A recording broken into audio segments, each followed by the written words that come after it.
you believe Adam and Sam on the news. Sam on the news. If you believe that we have got stories, give us your views. Jesus. First off, several wrestlers are finished with Impact Wrestling and could be WWE or AEW bound. New matches and a new stipulation have been added to this Sunday's Extreme Rules pay-per-view, and an indie wrestler has gone viral for being a dirty man. First up, 3 wrestlers are reported as being finished with Impact Wrestling following Slammiversary, and some pretty big names, some pretty big losses for Impact Wrestling here. The first is former Impact World Champion Johnny Impact, who you may remember as John Morrison, as Johnny 5-Star. Johnny Mundo. How can we forget Johnny Mundo. 5-Star? Johnny 5-Star, 5-Star Wrestling's first champion. Back when the belt was OG. Should we talk about TNA? Impact. So, he of course competed at Slammiversary taking on Rich Swann, but it is now being reported that his contract actually expired several weeks ago and he was just being brought in on like a one-off basis to finish off that feud.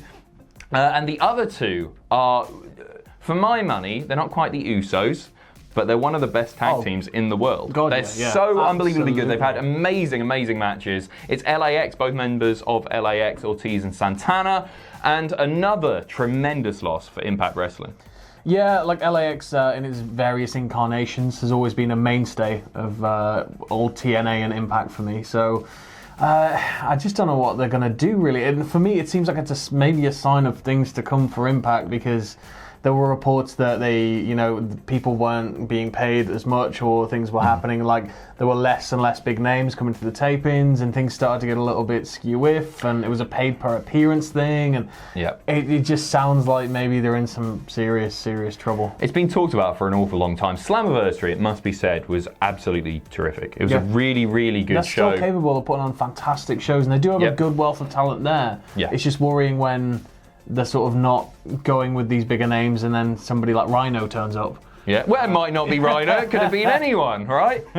I think the interesting thing for me with the Impact stuff is the production seems to just be slowly getting a little bit worse. Each time I see them, it just doesn't look quite as nice, and that is very much a financial issue. Oh God, yeah. On the note of LAX, the Wrestling Observer is reporting that they have offers both from AEW and WWE. It's no surprise there. The stuff they're willing to do, the level of matches they're capable of having, they're great. Yeah. They're absolutely great. I know we've just seen it, but like Lucha Bros in AEW, LAX, I'd like to see a bit more of that. Yeah. There are loads of tag teams I'd love to see them with in WWE, the Usos being one of them, the New Day. You can imagine, like they work tremendously well as heels. Yeah. They're also great baby faces. They obviously appeal heavily to the Hispanic market as well, which is something that WWE are desperately trying to bring back at the moment. So you can understand there'd be a valuable acquisition for either of those companies. I really wanted to go to WWE. I wanted to go to AEW. I want to go to AEW for a little bit. No, because think about it. You got like a focus on the tag stuff there. That's a fair point. They're not going to get lost in the shuffle. They'll have an amazing run through NXT if they went to NXT. Like the NXT tag division could use that. Desperately right now, and it would be unbelievable, but then I'd worry what was going to happen in maybe a year and a half when they get called up. I think we all do. On the point of your tweet though, just mentioning LAX has got me remembering original LAX with Homicide and Hernandez. You did that tweet about the most sort of weird interaction you ever had with a wrestler. Go on. I was at WrestleCon in Dallas for WrestleMania 32. What was that, 2017? Or 20? No, before 2016. That. Yeah, and I just get up from the table, go to the bathroom, needed the toilet, and I'm just stood waiting for a urinal. Somebody moves out, another I go pissing in, story, of course it is. And then just next to me is just Hernandez, and he just goes, "Hey, man." While you're pissing? Yeah, and I was like, "Oh man." Did you get a little dribble? I don't want to talk about it, mate. I had to go meet Muta with pissy legs.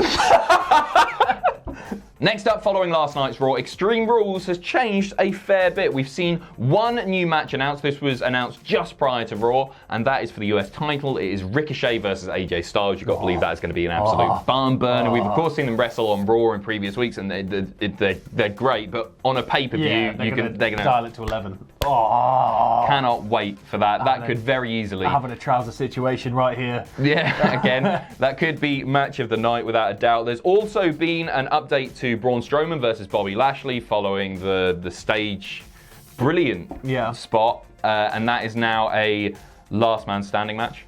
So that should be great. You know what? Following like Super Showdown, we've already seen them wrestle and all that. Wouldn't really care about Braun versus Bobby, but that stage spot changed everything for me. It felt really real. It was cool. The announcers sold it spectacularly. Question. This week on Raw, was it still damaged? Was the stage still damaged? Yeah. I actually haven't seen all of Raw yet. I've just read the notes on it. Oh, I'm not sure. There wasn't a new stage. We'll be reporting on that. No new stage, which is a shame because I thought now was the time. They were going to maybe leave it broken.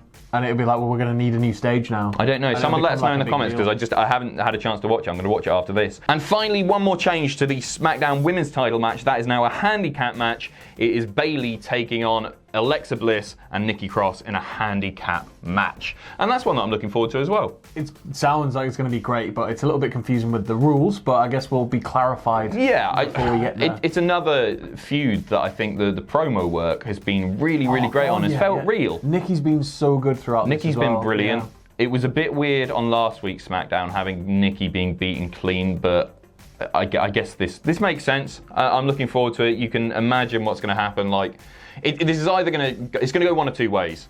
I think Nikki is going to win it for Team Alexa, and then be the champion or have to forfeit the championship to Alexa, or Alexa's going to cost Nikki the match, if that makes sense. There's a few storyline ramifications here. It's all good stuff. I think the one we could see is probably Nikki picking up the win and Alexa just snatching the belt from her and celebrating.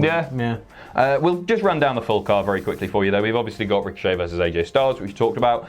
Braun versus Lashley in the last man standing match. Aleister Black versus to be announced, but we will know that after SmackDown tonight. Apparently so. They're announcing it. I wish they'd announce on the pay-per-view. It's got to be Bray Wyatt, isn't it? I really don't want that. Really? Yeah, I know the door knocking thing, it makes perfect sense, but then one of them has to lose.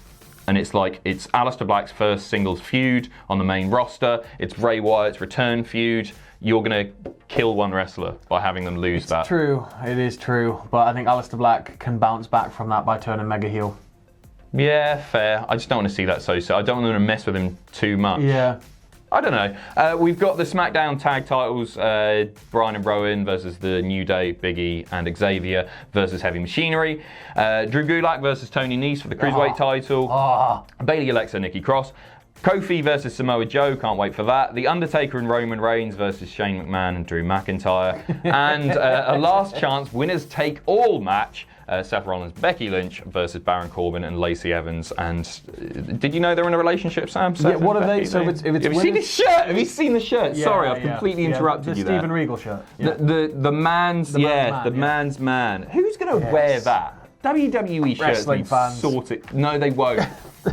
Can you imagine wearing that about town? I guarantee you, come pay-per-view, there'll be people wearing that shirt. It's not a terribly designed shirt, it's just proper, like, I wouldn't be seen in it. The people wearing that shirt in the crowd are the ones that have had their AEW shirts confiscated and been given a shirt by WWE. They're the only people that are going to be wearing it. Next up, a new match has been added to AEW's Fight for the Fallen on Saturday night, and this is just going to be great. It's SoCal Uncensored, Kaz and Scorpio Sky taking on the Lucha Bros. And what do you say about that? It's just a great match, isn't it? There's nothing more to add than just the names. The names alone are enough. It was announced on Being the Elite yesterday. We'll quickly run down the rest of the card for you. I believe this is the pre-show match. It's a six-man tag. Jimmy Havoc, Darby Allin, Joey Janela versus MJF, Sammy Guevara, and Shawn Spears. That's going to be great as well. Lots of storyline ramifications there. Shawn Spears has his thing with JR coming up where, I hope he sets him on fire. I hope he sets JR on fire like He's Kate. just rolling around the floor going, Adam Page versus Kip Sabian. That's going to be great as well. Cody and Dustin. I need my brother, man. I don't know what that was. Brothers Nothing like that. Brothers. Versus the Young Bucks. Kenny Omega versus Shima, and Brandy Rhodes versus Ali. I've done those in completely the wrong order. Brandy Rhodes and Ali No, won't be the main event. You heard it here first. That's the running order. That's true. That's definitely what's going to happen. But before we go, we've got another interesting story to talk about. An indie wrestler has gone viral. No, it's not Joey Ryan for dick something in an opponent. It is Parker Greaves or Shiloh Greaves. This is grubby, right? This is really, really grubby. If you haven't seen this has been all over social media. Savage Memes, which I'm sure you all follow, one of their tweets featuring this video has been retweeted 73,000 times, and it was, you know, when you're on a tweet and it just keeps growing? Yeah. It was like that this morning. It was just going 0.1, 0.2, 0.3, 0.4. So we'll explain what happened. In fact, we'll flash up a picture now. That is grim. So, Parker Greaves, who is based in California, he's wrestled for AEW, UEW, and wrestling in the USA. He opened up a bottle of Arizona tea and spat in it. This is a new trend, right? I know this isn't the biggest wrestling news, but I wanted to mention this because this is a new thing. There was a woman last week who opened up like a tub of Ben & Jerry's or something, and like, Wah! There's a gif for you. Licked it, put it back on the shelf, and he did this. Didn't seem to be a tamper seal on it. No.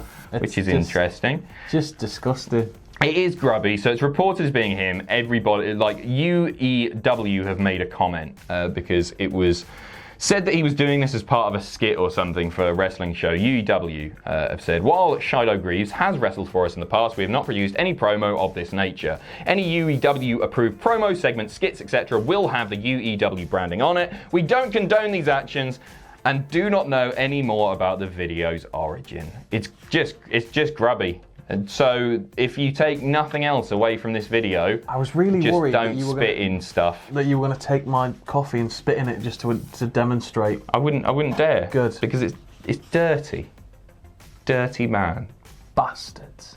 Thanks for watching. Let us know what you think in the comments down below. You can follow us on Twitter at Cultaholic. You can find us on Facebook at facebook.com/Cultaholic. If you enjoy what we do here at Cultaholic, you can pledge to us on Patreon. That's patreon.com/Cultaholic. And most importantly, don't forget to hit subscribe and join us.